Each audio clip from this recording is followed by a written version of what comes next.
주님 공생애 중에 가버나움에서 한 백부장의 종이 죽을 병에 걸렸을 때 고쳐주신 후 하루길을 걸어 나인성에 도착을 하셨는데, 도착하시자마자 장례 행렬을 성문 밖에서 만나게 됩니다. 이곳에서 죽은 자를 살려주신 일로 많은 사람들이 놀라워하며 하나님께 영광을 돌렸다 그랬고, 이 소문이 온 유대와 사방에 두루 퍼졌다라고 했습니다. 우리도 세상을 살면서 우리의 삶으로, 우리의 일로 하나님께 영광을 돌리고 또 우리의 소문이 예수의 소문이 되어서 퍼지면은 얼마나 좋겠습니까? 그런 것이 우리가 또 하나의 바라는 목적이기도 하지요. 그래서 오늘 본문을 통해 그렇게 사셨던 예수님을 배워보도록 하겠습니다. 그러면 지금부터 본문에 소개된 예수님을 이제 한 두 가지 배경에서 살펴보려고 합니다. 첫 번째로, 예수님은 어떤 분인가 성경을 통해서 보면 죽은 자를 살리신 분으로 소개를 하고 있습니다. 14절 이하에 보니까 가까이 가서 그 관에 손을 대시니 맨 자들이 서는지라 예수께서 이르시되 청년아 내가 네게 말하노니 일어나라 하시매 죽었던 자가 일어나 앉고 말도 하거늘 예수께서 그를 어머니에게 주시니 그랬어요. 분명히 성경은 죽은 자, 지금 장례 행렬 중에 있는 이 죽은 자를 살리셔서 그 어머니에게 주셨다라고 했습니다. 마가복음 5장 41절 이하에도 보면 한 아이의 손을 잡고 이르시되 달리다굼 이렇게 선언하세요. 이 말을 번역하면 내가 너에게 말하노니 소녀야 일어나라, 그런 뜻인데, 그 말씀이 선포되자 소녀가 일어나서 걸으니 나이가 12살이라 그랬어요. 12살짜리가 죽었는데 이 아이를 주님이 말씀으로 살리셨다는 말씀이에요. 요한복음 11장 43절 이하에 보면 큰 소리로 나사로야 나오라 부르시니 죽은 자가 수족을 배로 동인 채로 나오는데 그 얼굴은 수건에 쌓였더라 그랬어요. 예수께서 이르시되 풀어 놓아 다니게 하라 하심으로 그가 산자로 활동하게 된 것을 볼 수가 있습니다. 이 세 가지의 사례를 정리를 해보면, 한 번은 12살 먹은 소녀를 죽은 자리에서 살려내시고, 오늘 본문에 보면 청년을 살려내시고, 요한복음 11장에는 장년에 해당되는 나이가 많은 나사로를 살려내신 것을 볼 수가 있습니다.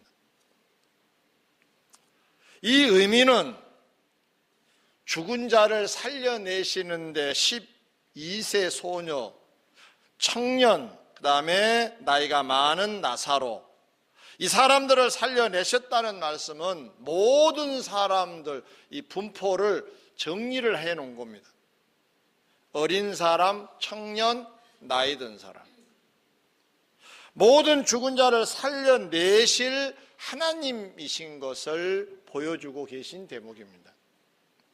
그러므로 우리 먼저 세상을 떠난 자나 장차 떠날 우리 모두 다도 주님 재림 때 우리 이름을 부르심으로 살려내실 것을 믿으시기 바랍니다. 사랑하는 성도 여러분, 주님과 믿는 우리 앞에 죽음은 영원으로 가는 하나의 과정이지 넘지 못하는 불가능한 것은 아니란 사실을 설명하고 있습니다. 그러므로 먼저 떠난 자들에 대한 끝이다라고 하는 좌절, 어쩔 수 없다는 것처럼 절망을 하는 삶은 우리의 삶 속에서는 없어야 합니다. 죽은 자를 다시 살리신 주님, 우리 모두 다 영생으로 우리를 인도해 주실 줄 믿습니다. 두 번째로, 주님은 어떤 분이신가 성경을 봤더니 죽어가는 자도 살리신 주님이신 것을 보여주고 계십니다. 15절에 죽었던 자가 일어나고 말도 하거늘 예수께서 그를 어머니에게 주시니 그랬어요. 이 말씀은 청년을 살려 그의 어머니에게 주셨다는 말씀인데, 다른 데를 보면 누구를 살렸다, 누구를 병을 고쳤다 그러면 그것으로 그냥 끝을 내셨어요. 근데 이 대목에는 유독 그의 어머니에게 주셨다라고 되어 있고, 이 사람이 어린 아이도 아니고 청년이라 그랬어요. 이것은 그의 어머니가 혜택을 받은 자다라는 암시예요. 수혜자라는 뜻입니다. 혜택을 이 여인이 받았다는 거예요. 물론 청년을 살렸으니까 청년도 혜택 중에 혜택을 받았지만 이 어머니가 또 혜택을 받았다는 얘기입니다. 그러면 주님의 수혜자인 이 여인은 어떤 자인가를 우리가 찾아보지 않을 수가 없는 거죠. 12절 13절에 보면 성문에 가까이 이르실 때에 사람들이 한 죽은 자를 메고 나오니 이는 한 어머니의 독자요, 그의 어머니는 과부라.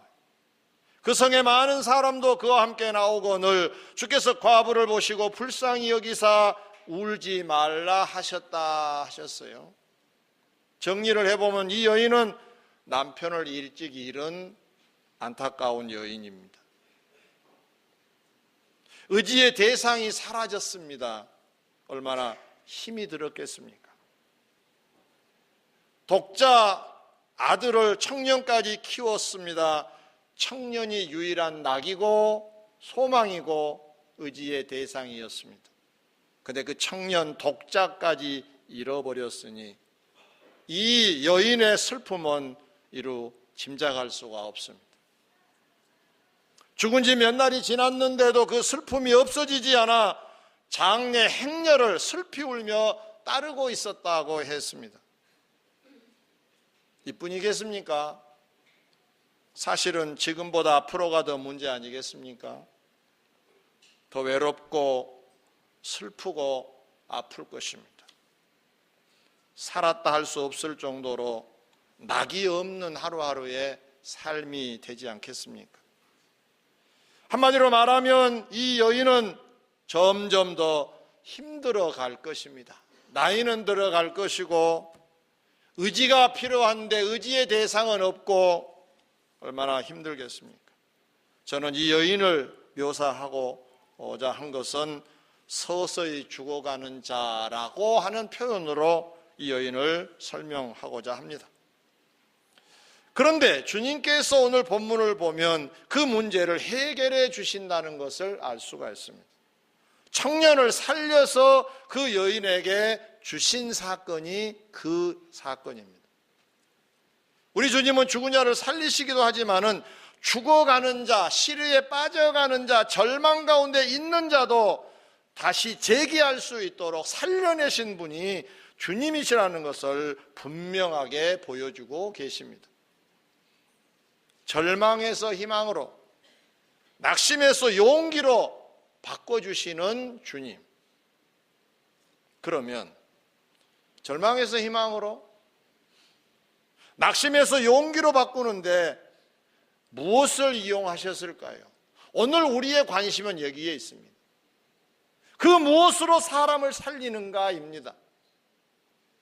이 다음에 우리가 세상을 떠난 다음에 주님이 말씀으로 우리를 살려내신 것은 주님 몫이고, 두 번째, 죽어가고 있는, 낙심 중에 있는, 절망 중에 있는 그러한 사람을 재개할 수 있도록 용기를 북돋아 줄 수 있는 살리는 일은 주님이 하셨던 것처럼 우리도 하라는 메시지인데 그 비책이 뭐냐 그 말입니다.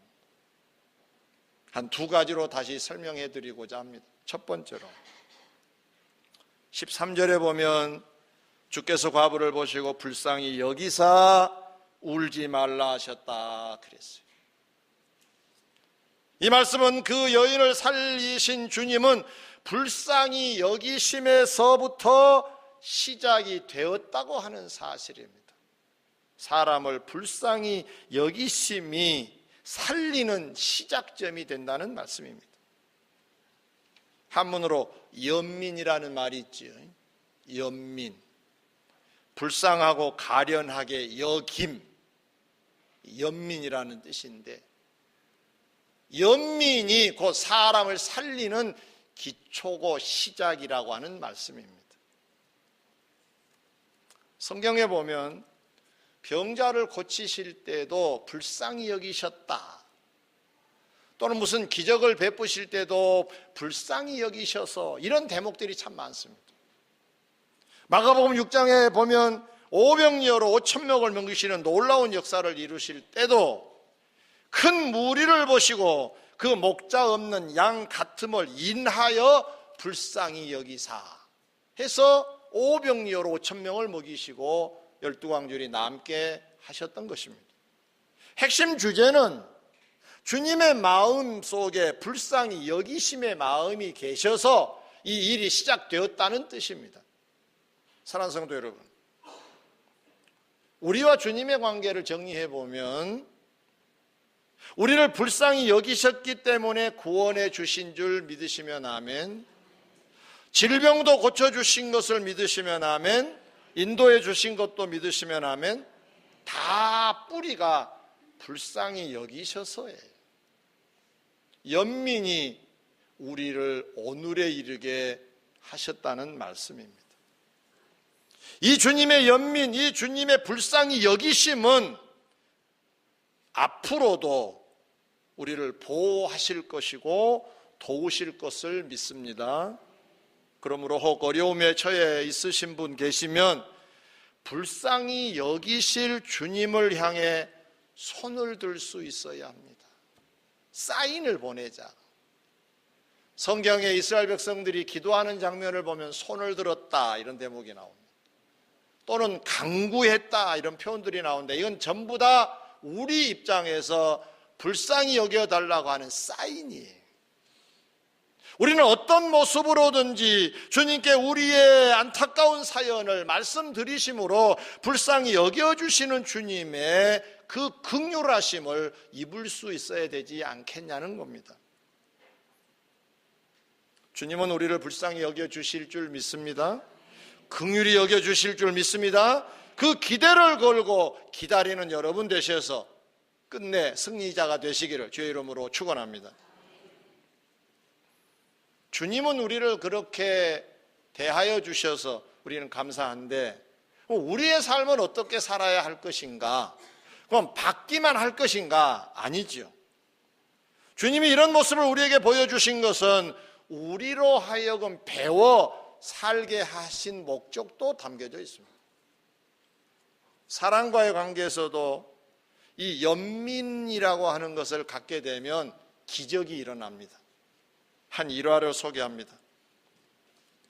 서울 용산구 삼각지 뒷골목에 가면 옛집 국수집이 있다고 그래요.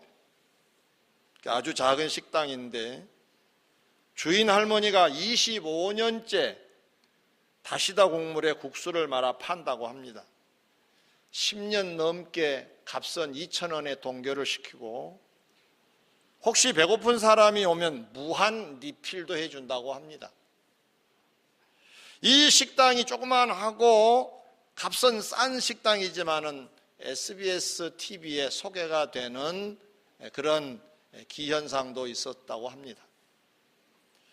어떻게 해서 이런 자그마한 식당이 그런 공중파를 타게 되었을까? 사연을 말씀드립니다. 파라과이라고 하는 곳에서 한 성공한 사업가가 방송국에 전화를 했다고 합니다. 15년 전 파라과이로 가기 전에 사기를 당해서 전 재산을 잃고 아내까지 자기를 버리고 떠나버렸는데 대책이 서지 않아서 낙심도 되고 일할 의욕도 생기지 않고 용산역 근처를 배회하면서 국어를 시작했다고 합니다. 그런데 가는 곳마다 식당에서 쫓아낸 거예요. 이쯤 되면 역 근처의 식당들을 우리도 욕할 수 있어요. 근데 욕할 수가 없습니다. 식당은 이윤을 창출하기 위해서 식당을 한 거지 자선을 하기 위해서 식당을 연 건 아니잖아요. 근데 만약에 어떤 노숙자 한 사람이 와서 밥을 먹고 갔다고 가정을 해요, 공짜로. 그럼 그게 소문이 금방 난대요. 그러면 그 다음 날은 줄을 선대요. 일반인을 받을 수 없을 만큼 노숙자 줄이 서어진다는 거예요. 그들이라고 그런 자비심이 왜 없었겠어요? 근데 몇 번 해보니까 줄을 서는 거예요. 그래서 행색이 조금 노숙자 행색이다 그러면 무조건 안 팔아요 하고 보낸다는 거예요. 이 사람도 그 배경에서 이런 피해자라면 피해자가 될 수 있었던 거죠. 가는 곳마다 쫓아내니까 악이 오른 거예요. 잔뜩 독이 올라서 이제 마지막 한 군데 가서 만약에 나를 쫓아내면 휘발유를 뿌려서 불을 질러 버려야 되겠다 하고 독한 마음으로 마지막 식당을 간 곳이 바로 그 식당이었다고 합니다. 갔는데 쫓아내질 않더라는 거예요. 그래서 국수 한 그릇 주세요. 다시마에 국물을 말아서 주는데 그걸 잘 먹고 주인 할머니하고 눈이 마주쳤는데 허겁지겁 먹는 이 노숙자를 보면서 안타까웠던지 빨리 와서 그릇을 챙겨가지고 가서 국물과 국수를 듬뿍 다시 담아다가 준 것입니다. 열심히 먹었습니다. 다음에 어떻게 되든지 아무튼 먹고 보자. 내가 굶은 지가 며칠이냐 하면서 허겁지겁 또 먹기 시작합니다. 배가 불러옵니다. 서서히 걱정이 됩니다. 돈이 없는데 도망을 가야 되겠다. 말도 할 수가 없고 이런 서비스까지 받았는데 그냥 간다고 하는 것은 이건 뒤통수가 이건 간질간질해서 못 가겠다. 그래서 할머니가 다른 데 눈을 잠깐 돌린 사이에 냅다 도망을 치고 말았어. 조금 있다가 할머니가 보니까 노숙자가 보이질 않잖아요. 가게 문을 박차고 뛰어나온 할머니는 이렇게 외쳤다고 합니다. 그냥 걸어가. 뛰지 말고 다쳐. 괜찮아. 도망가던 그 남자는 그 배려 깊은 할머니 말에 그만 덜썩 주저앉아 엉엉 울어버리고 말았다고 합니다. 사람들도 불쌍히 여겨주면 낙심, 포기의 자리에서 새로 재기할 수 있다고 하는 것을 이 사람이 보여준 케이스지요.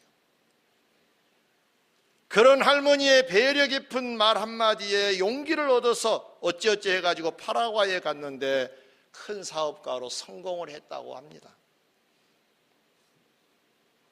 켄 블랜차드가 지은 칭찬은 고래도 춤추게 한다는 책이 있지요. 다 아시죠? 그 말을 우리는 많이 회자하고 있지요.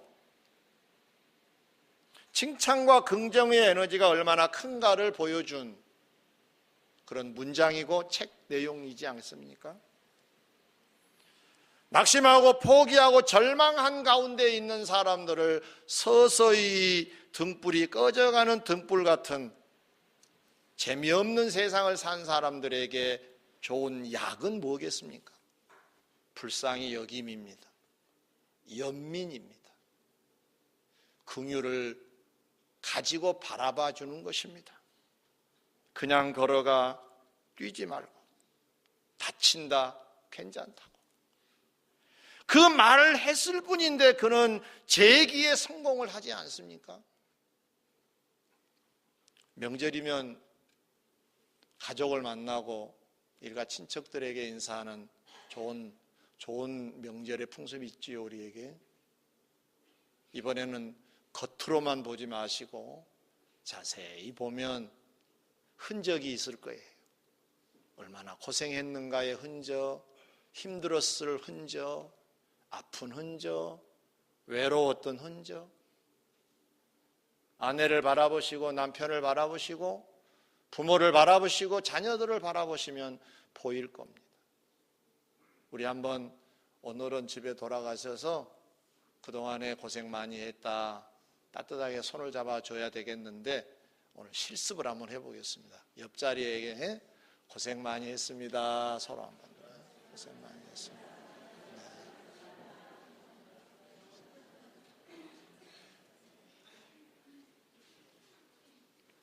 결국 주님은 연민으로 사람을 살리셨던 거죠. 작은 두 번째 말씀드리고 마칩니다. 주님은 또 그 무엇이 사람을 살려내셨을까? 주님이 보이신 처방은 연민 다음에 불쌍히 여기는 정도에서 멈추는 것이 아니라 자비를 베풀었다고 했습니다. 연민이 심적인 사랑이라면 자비는 행동적 사랑입니다. 곧 가련해서 베푼 혜택이 자비입니다. 누가복음 10장에 보면 율법 교사가 예수님을 찾아와 어떻게 하면 영생을 얻습니까? 라고 질문을 해요. 그때 주님이 네 계명을 알지 않느냐? 예, 하나님 사랑하고 이웃 사랑이지요? 오, 너 똑똑하네. 말 잘했다. 그렇게 살아라. 그러니까 이 사람이 으쓱됐어요. 우쭐댑니다. 왜냐하면 잘했다고 해주잖아요. 그럼 내 이웃이 누굽니까?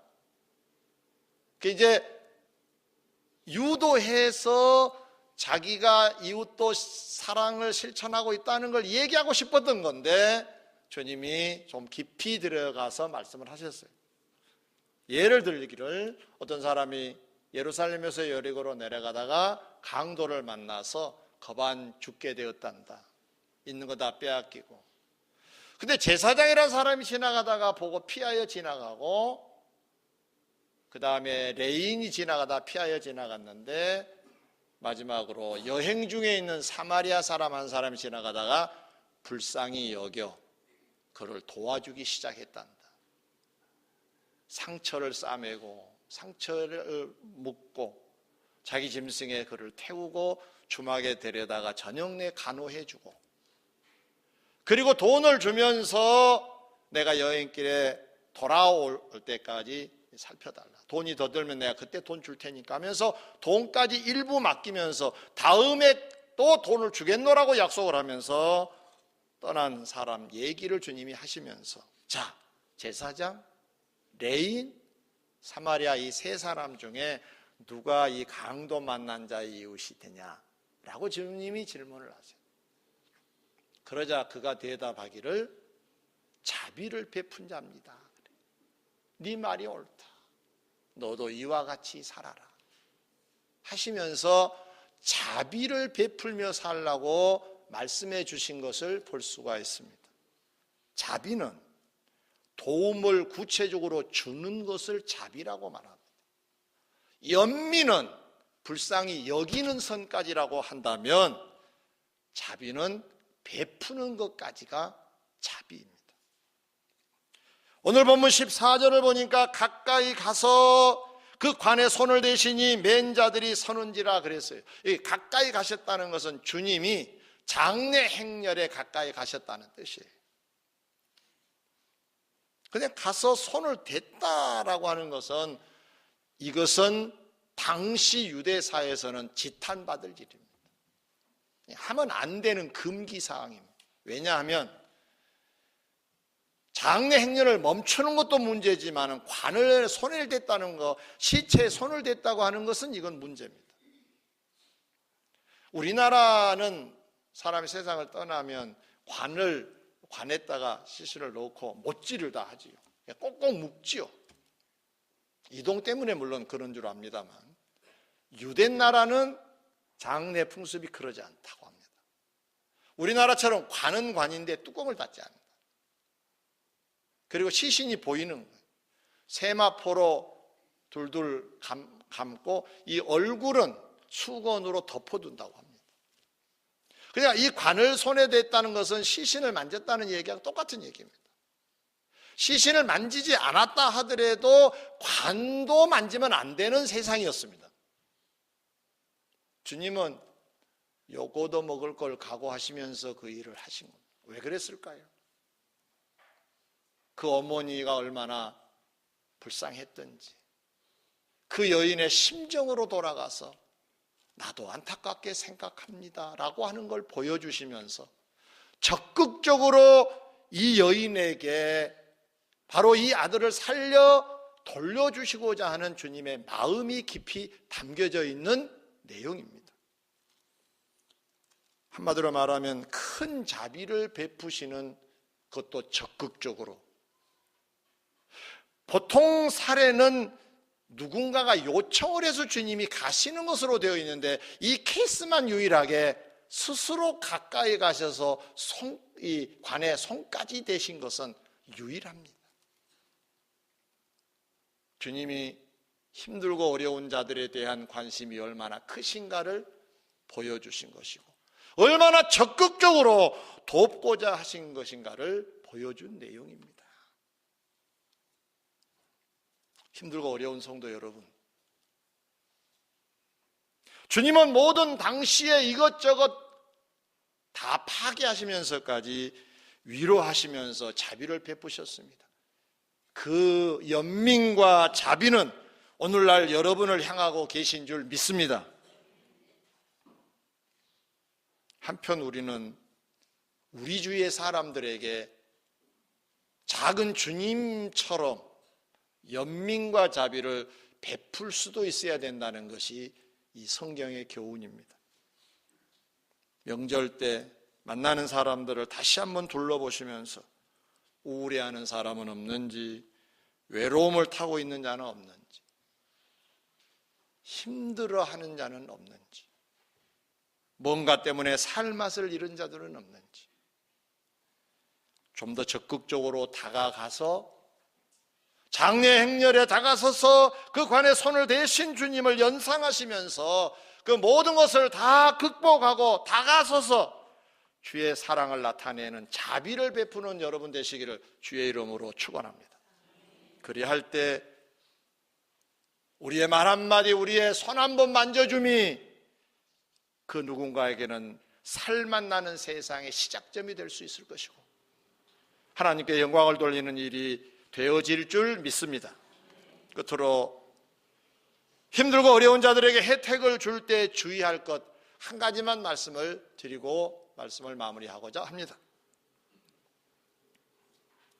한 청년이 군대를 갔어요. 쫄병이 됐습니다. 지금은 많이 좋아졌지만 옛날에는 찬물에 옷을 빠는 것은 당연한 일이었습니다. 아무리 추워도 얼음물에 빨래를 해야 했습니다. 중대장이 보고 지나갑니다.